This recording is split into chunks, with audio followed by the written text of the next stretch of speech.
എത്രയും 30 രൂപ. ശരി ശരി.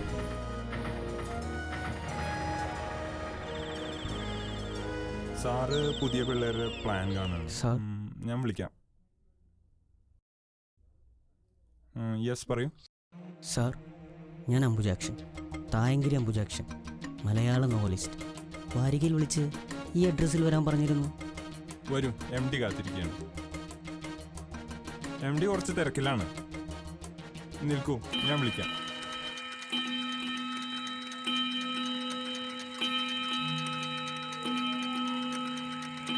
വരൂ, സാർ ഇപ്പോൾ ഫ്രീ ആവും. യെസ് സാർ, ഇതാണ് നമ്മൾ പറഞ്ഞ എഴുത്തുകാരൻ. ഓ യാ മിസ്റ്റർ അംബുജാക്ഷൻ, മലയാള നോവലിസ്റ്റ്. യെസ് മിസ്റ്റർ അംബുജാക്ഷൻ, ഇരിക്കൂ. ഞാൻ ശങ്കർദാസ്. നോക്കൂ മിസ്റ്റർ അംബുജാക്ഷൻ, ഞാൻ ഗൾഫിൽ വളരെ തിരക്കുള്ള ഒരു ബിസിനസ് മാഗ്നറ്റാണ്. അവിടെ ഞാൻ കൈവയ്ക്കാത്ത ഒരു മേഖലയുമില്ല, ഈ സിനിമാ ഫീൽഡ് ഒഴിച്ച്. അതിലും ഒരു കൈവയ്ക്കാമെന്ന് വിചാരിക്കുമ്പോഴാണ് എൻ്റെ വുഡ് നിങ്ങളൊരു കഥയെക്കുറിച്ച് പറഞ്ഞത്. എന്താണ് അതിൻ്റെ പേര്? ചിറകൊടിഞ്ഞ കിനാക്കൾ. ചിറകൊടിഞ്ഞ കിനാക്കൾ. അതൊരു നാടൻ കഥയാണെന്നൊക്കെ കേട്ടു. എനിക്കാണെങ്കിൽ ഈ നാടും നാട്ടുമ്പുറമൊക്കെ വലിയ ഇഷ്ടമാണ്. അതുകൊണ്ടാണ് ഇവിടുത്തെ ഒരു പെൺകുട്ടിയെ തന്നെ വിവാഹം കഴിക്കാമെന്ന് തീരുമാനിച്ചത്. ഈ തറവാടും കാര്യങ്ങളൊക്കെ വാങ്ങിയതും ഈ ഇഷ്ടത്തിന് പുറത്താണ്. അപ്പോൾ ഞാൻ പറഞ്ഞെന്താണെന്ന് വെച്ചാൽ,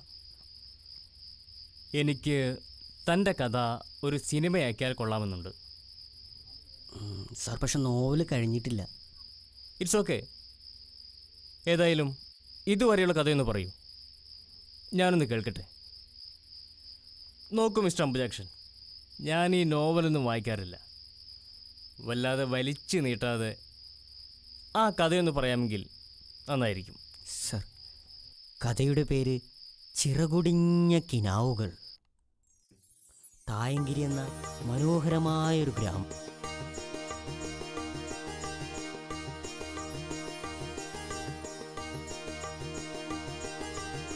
ഏത് ഗ്രാമം എടുത്താലും ഈ കുന്നും പുഴയും കാണുന്നതേ ഉള്ളൂ. എന്തെങ്കിലും ഒരു ചേഞ്ച് വേണ്ടേ? അതാണല്ലോ സാർ ഗ്രാമം. ഓക്കെ. എന്നിട്ട് ഈ നാട്ടിൽ ഒരു മരം വെട്ടുകാരൻ.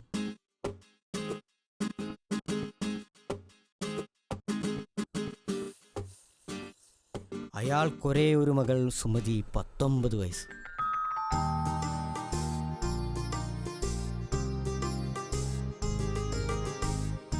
ഇതാണോ സുമതി? അല്ല സാർ, സുമതി ഇപ്പൊ വരും.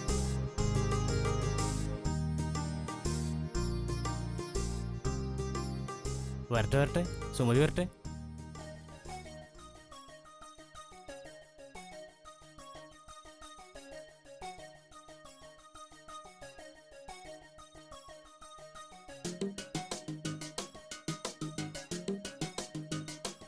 ഇവൾ സ്ഥലത്തെ ഒരു തയ്യൽക്കാരനുമായി പ്രണയത്തിലാണ്.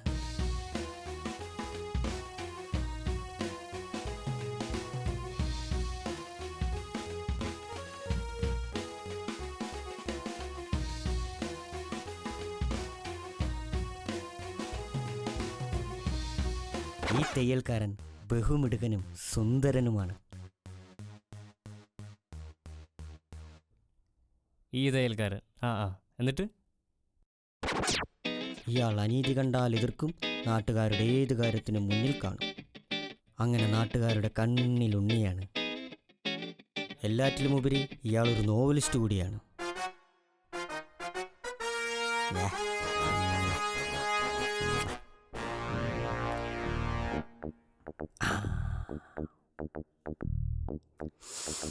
ഇത് ഇവരുടെ പ്രണയകഥയാണ്.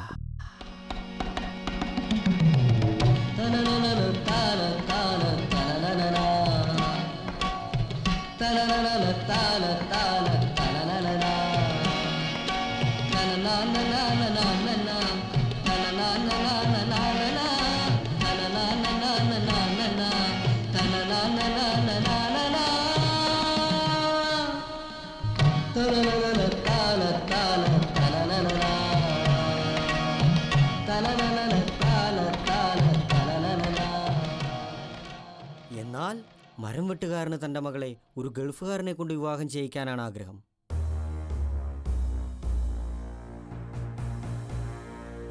അമ്പുവേട്ട, അച്ഛൻ എന്നെ ഒരു ഗൾഫുകാരനെ കൊണ്ട് വിവാഹം ചെയ്യിക്കാനാണ് തീരുമാനിച്ചിരിക്കുന്നത്. അച്ഛനെ എതിർത്ത് എനിക്കൊന്നും ചെയ്യാനാകില്ല. സുമതി, എന്നോട് ക്ഷമിക്കൂ അമ്പുവേട്ട.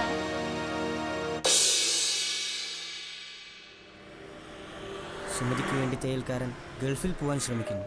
പക്ഷേ കടലല മേലേ മോഹപ്പൂങ്കുരുവി പറന്നേ, അറബിപ്പൊന്നാണ്യം പോലെ ആകാശത്തമ്പിളി വന്നേ,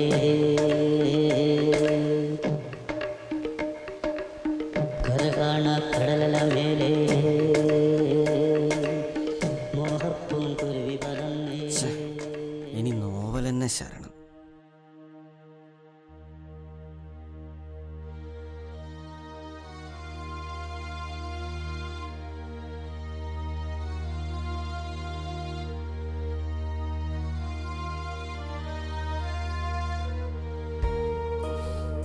അങ്ങനെ നിൽക്കാണ് സാർ കഥ.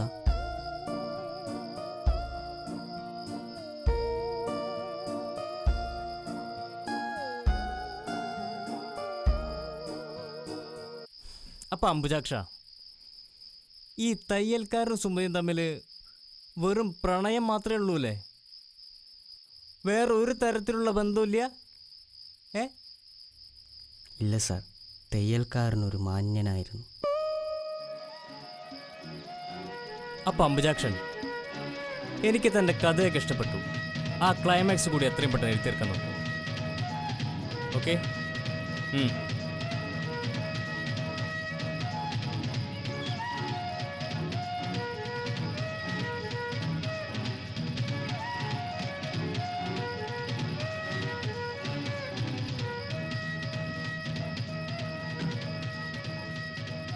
അപ്പം ശരി അംബുജാക്ഷൻ, കാണാം. 50,000 രൂപ. അപ്പോൾ ഫുൾ പേയ്മെൻറ്റ് കിട്ടുന്നതിന് മുമ്പ് ലോൺ എടുത്തൊരു വീട് വാങ്ങണം. അങ്ങനെ അടുത്ത ലക്കത്തിനുള്ളതായി. തനിക്ക് തന്റെ പ്രാണപ്രയസിയോടൊത്ത് താമസിക്കാൻ ഈ കിട്ടിയ കാശ് കൊണ്ട് തയ്യൽക്കാരൻ ഒരു ഗംഭീര ബംഗ്ലാവ് വാങ്ങുകയാണ്.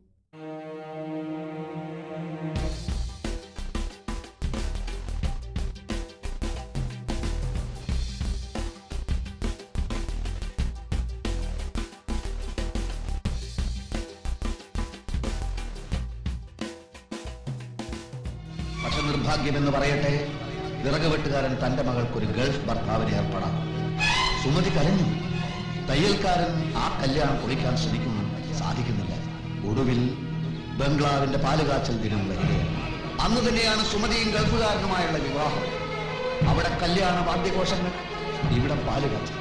പാലുകാച്ചൽ കല്യാണം, കല്യാണം പാലുകാച്ചൽ, കല്യാണം പാലുകാച്ചൽ. അവിടെ സുമതിയുടെ കഴുത്തിൽ താലി വീഴുന്ന സമയത്ത് ഇവിടെ കാച്ചിയ പാലിൽ വിഷം കലക്കി കുടിച്ച് തയ്യൽക്കാരൻ പിടയുകയാണ്. പക്ഷെ താലി കെട്ടുന്നില്ല. തയ്യൽക്കാരൻ മരിച്ചില്ല, ആശുപത്രിയിലായി. ഡോക്ടർമാർ ഓപ്പറേഷൻ, ഓപ്പറേഷൻ, ഡോക്ടർമാർ, ഡോക്ടർമാർ, ഓപ്പറേഷൻ, ഓപ്പറേഷൻ, ഡോക്ടർമാർ. ഒടുവിൽ അവരൊന്നിക്കുകയാണ്.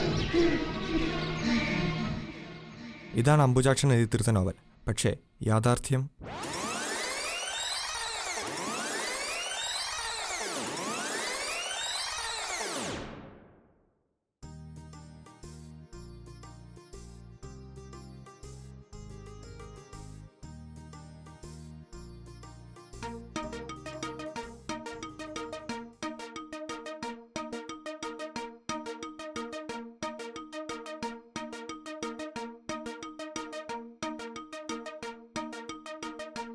അവൻ വരുന്നു, ഞാൻ പാല് തുപ്പുന്നു, അവിടെ കല്യാണം മുടങ്ങുന്നു.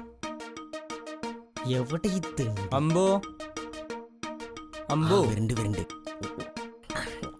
അമ്പു, നീ എന്താ പാല് തൂപ്പി കളിക്കണേ? ആശുപത്രി കൊണ്ടുപോടാ.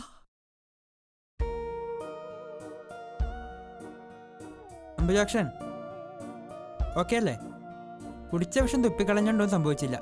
ഇനി ഇങ്ങനെയൊന്നും മണ്ടത്തരം കാണിക്കരുത് കേട്ടോ. ഡോക്ടർ, ഞാനൊന്ന് കണ്ടോട്ടെ? അയാൾക്ക് കുഴപ്പമൊന്നുമില്ല, പോയി കണ്ടോളൂ.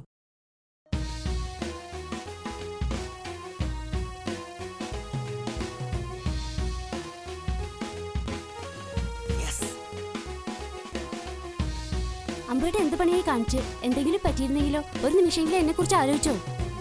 എന്റെ പ്രാർത്ഥന കൊണ്ട് അമ്പുവേട്ടനൊന്നും പറ്റിയില്ല. ആ പിന്നെ അമ്പുവേട്ടനെ കാണാൻ ഒരാൾ വന്നിട്ടുണ്ട്. ആര്? എന്റെ ഹസ്. ഹസ്സാ? യെസ്. എന്താ അംബുജാക്ഷ ഇത്? ഇത്രയ്ക്ക് മനക്കെട്ടില്ലാതായി പോയല്ലോ. ചേച്ചേ, ജീവിതത്തിലെ പ്രശ്നങ്ങളെ നേരിടാൻ പഠിക്കണ്ടേ? അംബുജാക്ഷൻ എന്തെങ്കിലും പറ്റിയിരുന്നെങ്കിൽ ഞങ്ങൾ എങ്ങനെ മനസ്സമാധാനത്തോടെ ജീവിക്കും? ആ സുമു, നിന്നെ അച്ഛൻ വിളിച്ചിരുന്നു. ഞാൻ അംബുജാക്ഷനോട് യാത്ര കൊണ്ടുവരാം. ശരി, നീ അങ്ങോട്ട് പോയിക്കോ. അമ്പുവേട്ടാ ഞാൻ ചെല്ലട്ടെ, ഇടയ്ക്കൊക്കെ വീട്ടിലേക്ക് വരണം. ശരി. എന്താ അംബുജാക്ഷ, ഇനിയും നിന്റെ ഞെട്ടല് മാറിയില്ലേ? നിന്റെ കഥയിലെ സുമതിയെ പെണ്ണ് കാണാമെന്ന ചെക്കൻ അത് ഞാൻ തന്നെയാടോ.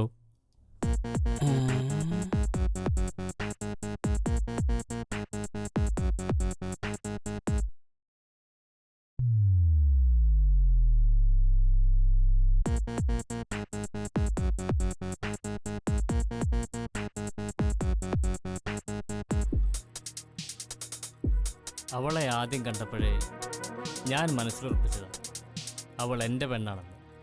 അപ്പോഴാണ് തൻ്റെ കഥ കേട്ടത്. എനിക്കറിയേണ്ടതാണെങ്കിൽ നിങ്ങളുടെ റിലേഷനെ കുറിച്ചും അത് തൻ്റെ കഥയിൽ നിന്ന് അറിയുകയും ചെയ്തു. അപ്പം അംബുജാക്ഷ, ഈ തയ്യൽക്കാരനും സുമതിയും തമ്മിൽ വെറും പ്രണയം മാത്രമേ ഉള്ളൂ അല്ലേ? വേറെ ഒരു തരത്തിലുള്ള ബന്ധമില്ല?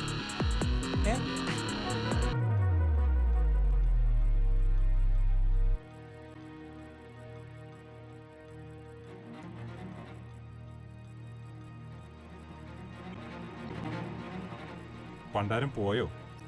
സാറിന് വല്ല കാറ്റുണ്ടോ ഈ ഊളക്കഥയൊക്കെ സിനിമയാക്കാൻ? എടോ, അയാൾ ഇപ്പോൾ പറഞ്ഞത് അയാളുടെ സ്വന്തം ജീവിതകഥയാണ്. എനിക്കറിയേണ്ടോ അതുതന്നെയാണ്. താനെന്തായാലും ആ ബ്രോക്കറെ വിളിച്ച് കല്യാണത്തിന് സമ്മതമാണെന്ന് പറഞ്ഞേക്ക്. ഇനിയിപ്പോൾ മനസമാന്തരം കൂടി ഫസ്റ്റ് നൈറ്റിലുള്ള പരിപാടി നോക്കാം. അപ്പം എന്നാൽ ശരി.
എന്നിട്ട്